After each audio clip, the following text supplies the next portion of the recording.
चोर है कौन। सिपाहियों को लेकर के भगवान उसी जंगल में आए। क्या देखा है, खून से लथपथ वस्त्र पड़े हैं, उसी के पास शेर के पंजों के निशान बने हैं। निशान देखते हुए भगवान आगे को बढ़े। क्या देखा है कि मरा हुआ शेर पड़ा है, उसी के पास जामवंत ऋषि के पैरों के निशान बने हैं। निशान देखते हुए भगवान आगे बढ़े। जब और आगे बढ़े, क्या देखा है कि एक गुफा गई है, उस गुफा के बाहर सिपाहियों को भगवान ने खड़ा किया और अपने अंदर गुफा के अंदर चले। क्या देखा है, अंदर था एक विशाल भवन, उसमें एक पलना पड़ी हुई, पलना के अंदर ही भैया सुंदर सी ललना पड़ी हुई। ललना ने मोहन को देखा, देखत ही ललना रोने लगी। ललना का रोना सुन करके ललना की मैया चीख उठी। मैया का चीखना देख करके फिर जामवंत दौड़ कर आए। फिर जामवंत और माधव में फिर हाथापाई होने लगे। जामवंत दौड़ते आए, जामवंत में भगवान में युद्ध हुआ। एक दिन नहीं, लगातार 26 दिन युद्ध हुआ। 27वां दिन लगा, जामवंत जमीन पर आ गए। भगवान छाती पर बैठ गए, घूसों का वार करना चाहते से जामवंत ने हाथ जोड़ लिए। प्रभु मुझे क्षमा कर दो, मुझे नहीं मालूम था आपका अवतार हो गया। प्रभु मुझे आप अपना त्रेता वाला रूप दिखाएं। भगवान ने उसी गुफा में जामवंत को त्रेता वाला रूप दिखाया।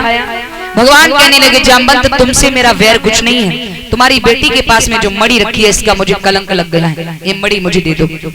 भगवान से हाथ जोड़कर जामवंत बोले, प्रभु मणि भी ले लो और मणि बाली को भी ले जाओ। बाली मतलब मेरी बेटी को भी ले जाओ। भगवान बोले, ना भैया, मोह को ना चाहिए, मोह को तो केवल मणि को कलंक लगो, मणि चाहिए। जामवंत बोले, प्रभु अगर आप मेरी बेटी को नहीं अपनाओगे तो मैं ये सोचूंगा कि आपने हमें क्षमा नहीं किया है, बेटी को अपना लीजिए। जब ज्यादा प्रार्थना की तो भगवान ने उसी गुफा में जामवंत की बिटिया जामवंती के साथ में चाय माए करी है, फेरे डाले। ये जामवंत कौन थे? त्रेता वाले जामवंत थे, जिन्होंने भगवान श्री राम की सहायता की थी।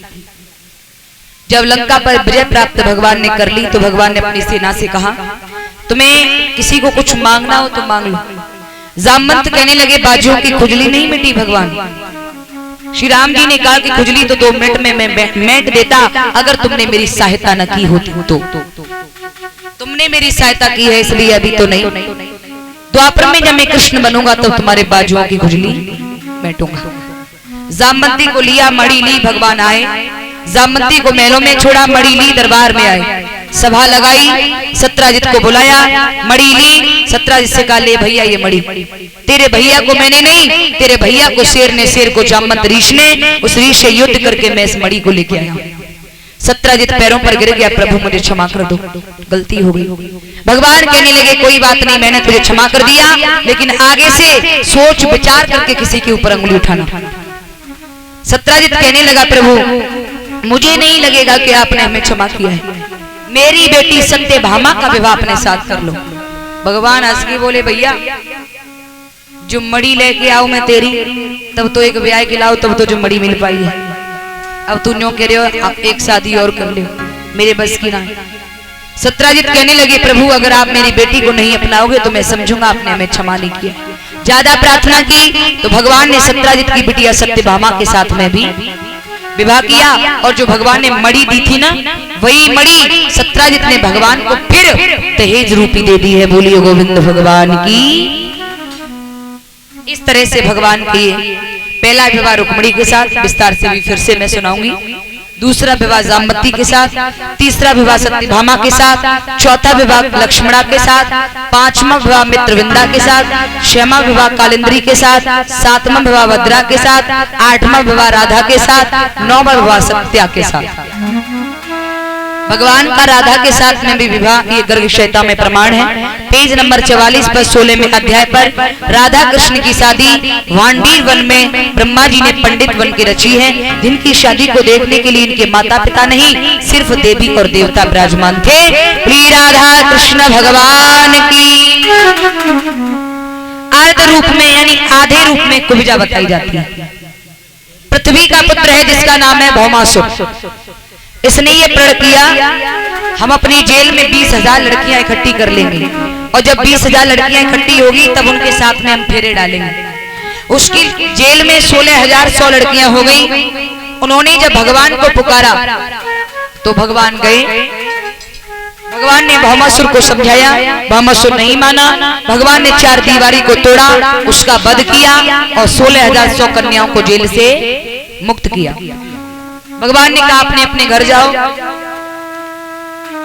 तो सभी लड़कियां कहने लगी, प्रभु घर से निकले हुए हमें काफी समय हो गया है, मेरे माता पिता मुझे नहीं अपनाएंगे माधव, आपके अलावा मेरा इस संसार में कोई नहीं है, आप ही हमें अपनाइए। प्रार्थना करने पर भगवान ने 16,100 को भी एक्सेप्ट किया है। इस तरह से भगवान के 16,109 विवाह हुए, जिसमें से 16,108 से 10-10 लड़का और 1-1 लड़की भई, यानी प्रत्येक रानी से 11-11 संतानें भई। कितनी? 11-11, 10-10 लल्ला, 1-1 बिटिया। तो भगवान वाली होगी कहलाए। आज के मनुष्य पे एक औरत ना संभाली जावे। हाँ, बोलिए गोविंद भगवान की। और भगवान की सभी रानियों में से सबसे सभ्य, संस्कारी, सुशील अगर कोई रानी थी वो थी रुक्मिणी। और सबसे जिद्दीली, एटीट्यूड वाली, घमंड वाली कोई हती तो बाती सत्यभामा। बोलिए गोविंद भगवान की। अब आइए प्रकाश डालते हैं भगवान का पहला विवाह विस्तार रूप से। विदर्भ देश में कुंदनपुर नगर पड़ता